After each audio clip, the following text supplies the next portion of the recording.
ትግራይ ተገዳ ወዳልፈለገችው ጦርነት እንዳትገባ እየተከላከለ ነው።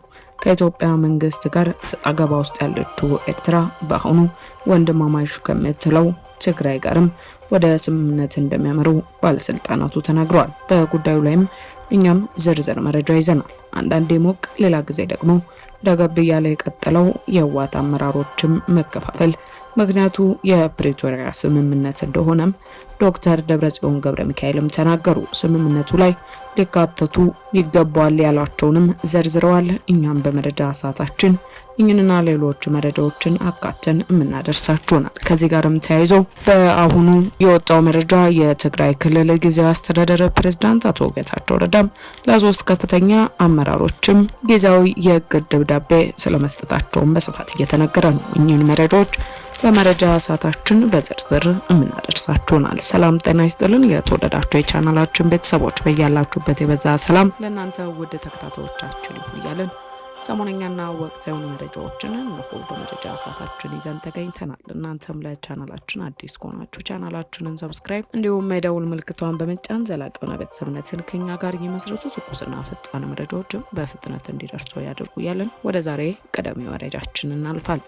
ወደ ዛሬ ቀዳሚው መረጃችን ስናልፍ ለህወሓት አመራሮች መከፋፈል ምክንያት የፕሪቶሪያው ስምምነት እንደሆነ ዶክተር ደብረጽዮን ገብረሚካኤል ተናገሩ። አንዳንዴ ሞቅ ሌላ ጊዜ ደግሞ ረገብ ያለ የቀጠለው የህወሓት አመራሮቹ ሽኩቻ መነሻው በፕሪቶሪያው ስምምነት ላይ የተሳተፈው የአቶ ጌታቸው ረዳ ቡድን ምን መፈጸምና አለመፈጸም እንዳለበት በተገቢው ሁኔታ ሳይደራደር ትዕዛዝ ተቀብሎ በመምጣቱ ምክንያት መሆኑን የህወሓት አንደኛው ክንፍ ሊቀመንበር ዶክተር ደብረጽዮን ገብረሚካኤል የተናገሩት። ዶክተር ደብረጽዮን ገብረሚካኤል ዘኒው ሁማኒታሪያን ከተሰኘ ሚዲያ ጋር በነበራቸው ቆይታም የፕሪቶሪያው ስምምነት አሁን በትግራይ ፖለቲካ ሊቃን መካከል ለሚታየው መቆራቆስ ዋነኛ ምክንያት ነው በማለት ስምምነቱ የክፍፍሉ መነሻም ብለውታል። አቶ ጌታቸው ወደ ደቡብ አፍሪካ ይዘውት የተጓዙት ተደራዳሪ ቡድን በጦርነት ለደቀቀችው ትግራይ ጦርነቱን ብቻ እንዲያስቆምና ከዚህ ያለፈው ያነሰም ነገር እንዳይፈጽም ነበር ተልእኮ የተሰጠውም ያሉት ዶክተር ደብረጽዮን የክልሉን መንግስት የሚያፈርስ ትዕዛዝ ጨምሮ ይዞ መጥቷል በማለትም ተደራዳሪ ቡድኑን ኮንነዋል። የስምምነቱ ሙሉ ውሎች በፌዴራል መንግስት የተቀረጸ ናቸው። እኛን ተደራዳሪ ቡድን በቀላሉ ትዕዛዞችን እየተቀበላችሁ እንጂ እየተደራደራችሁ አይደለም ብለን ነግረናቸዋልን በማለት አክለዋል።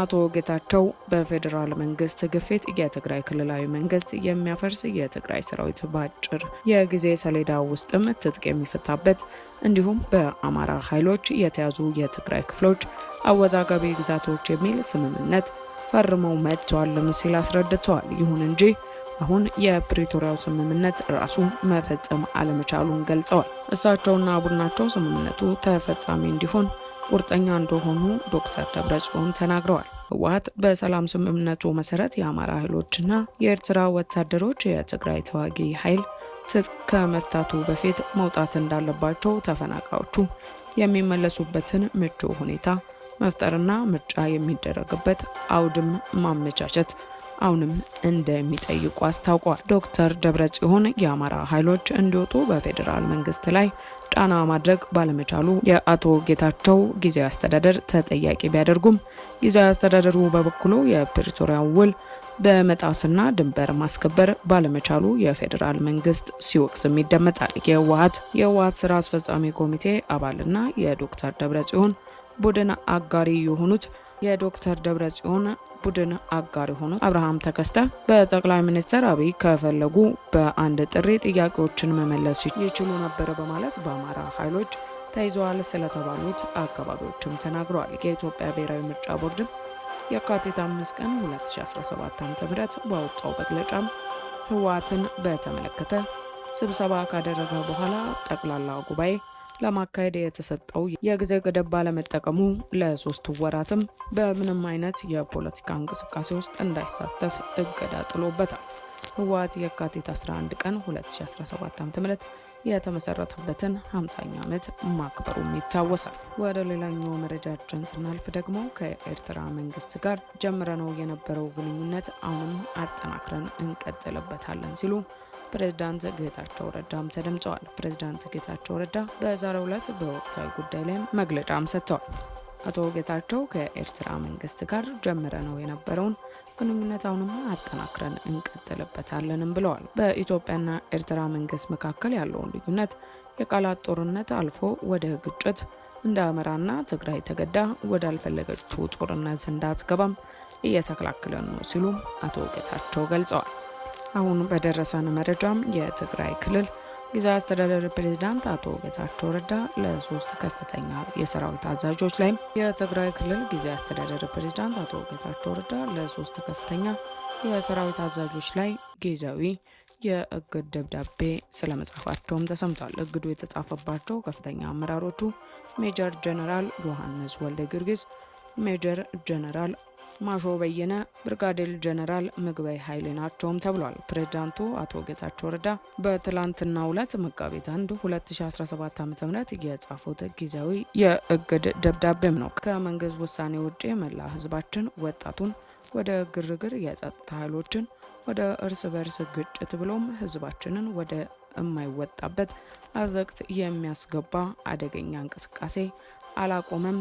ስለሆነም እርሶ ስርዓት ባለው አካሄድ መግባባት እስኪደረስ ድረስ ከመጋቢት 1 2017 ዓ.ም ጀምሮ ላልተወሰነ ጊዜ ከአዛዥነትም የታገዱ መሆኑን አስታውቃለሁም ይላል። በትግራይ ክልል በአመራሮች መካከል የተፈጠረው ልዩነት እንዲፈታ ብዙ ጥረት ቢደረግም ምንም መፍትሄ ሳይገኝለት ተባብሶ የቀጠለ ሲሆን ነዋሪዎቹ ሁኔታውም ስጋት ላይ ጥሏቸዋል ነው የተባለው።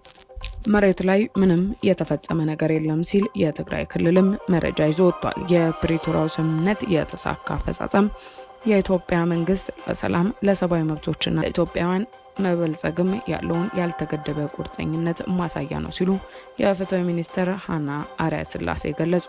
የፍትህ ሚኒስትር ይህንን ያሉት በጄኔቫ ስዊዘርላንድ እየተካሄደ ባለው በአውሮፓውያኑ እስከ መጪው ሚያዝያ 4 ቀን 2025 በሚቀጥለው የሰብአዊ መብት አፈጻጸም ግምገማ ጉባኤ ላይም ተገኝተው ንግግር ሲያደርጉ ነው። ሚኒስትሯ በንግግራቸው በፌዴራል መንግስት በህወሓት ታጣቂዎች መካከል የተካሄደውን ጦርነት እንዲያቆም ያደረገው የፕሪቶሪያው ስምምነት ስኬታማ አፈጻጸም የኢትዮጵያ መንግስት በአፍሪካ ቀንድ ከዚያም ያለፈ ችግሮችን በሰላም ለመፍታት ላለው ቁርጠኝነት ምስክር ነውም ብለዋል። ከ2025 እስከ 2027 የተባበሩት መንግስታት ድርጅት ተመድ የሰብአዊ መብቶች ጉባኤ አባል ሆና የተመረጠችው ኢትዮጵያ በሚኖራት የአባልነት ጊዜም የሰብአዊ መብቶች ዓለም አቀፋዊ መልህነት መጠበቅ ላይ ትኩረት በማድረግ እንደምትሰራም ተናግሯል። ሚኒስትሯ በጄኔቫ ንግግራቸው ኢትዮጵያ ውስጥ የሰብአዊ መብቶች በማሳደግ ህግና ስርዓት በማስጠበቅ እንዲሁም ሀገራዊ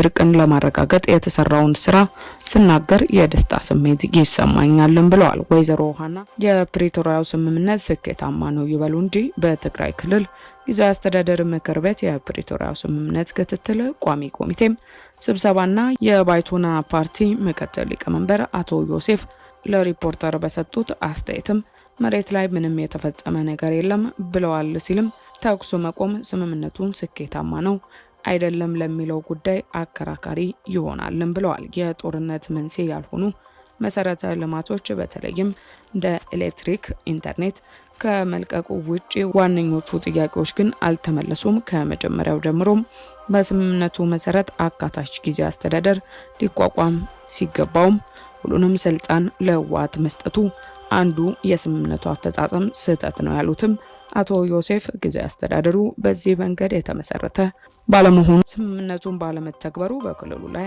አደጋ እየፈጠረ መሆኑንም አክለዋል። በስምምነቱ መሰረትም መፈጸም የነበረባቸው በተለይም ግዛታዊ አንድነትና ተፈናቃዮች የመመለስ ስራ አለመከናወኑን የተናገሩት ሰብሳቢውም ይህንን ስራ ለማከናወን ከሀገር መከላከያ ሰራዊት ውጪ ያሉ የኤርትራ ሰራዊት፣ የአማራ ክልል ታጣቂዎች ከትግራይ ክልል መውጣት የነበረባቸው ቢሆንም አሁንም በክልሉ መኖራቸውን ለስምምነቱ አለመፈጸም ማሳያም ብለዋል። ስምምነቱ የተወሰኑ ጅማሬዎች የነበሩት ቢሆንም አሁን በተገቢ መንገድ የተፈጸመ ባለመሆኑ ተኩስ መቆሙ ካልሆነ በስተቀር በስምምነቱ መሰረት የተደነገጉ ጉዳዮች ገና አንድ ብለን ለመጀመር እየተንቀሳቀስን ነው ብለዋል። አቶ ዮሴፍ በማብራሪያቸውም ከሰሞኑን የፕሪቶሪያው ስምምነት አፈጻጸም ተከትሎ ለመምራትና ለማስፈጸም ምክር ቤቱ የተቋቋመ መሆኑንም ተናግረዋል። የአውሮፓ ህብረት የካቲት 20 ቀን 2017 ዓ.ም በዚህ ጉባኤ በኢትዮጵያ ላይም ባቀረበው መግለጫ በትግራይ ክልል በኤርትራ ወታደሮች የሚፈጸሙ የሰብአዊ መብት ጥሰት ያሳስበኛልም ብሏል። በተመሳሳይ በዚሁ መድረክ የተባበሩት መንግስታት ድርጅት ተመድ የሰብአዊ መብቶች ከፍተኛ ኮሚሽነር ባቀረበው መግለጫም የኤርትራ ወታደሮች የሰሜን ኢትዮጵያ ጦርነት የቆመበትን የፕሪቶሪያ ስምምነት እየጣሱ መሆናቸውን ጠቅሶ ማሳሰቡ ይታወሳል። ውድ የቻናላችን ቤተሰቦች ለዛሬ መረጃ ሰዓታችን ያዘነላችሁ መረጃችን ይመስል ነበር። ስለተከታተላችሁን እያመሰገንን ተሰናበትን። ቸር ቆዩልን።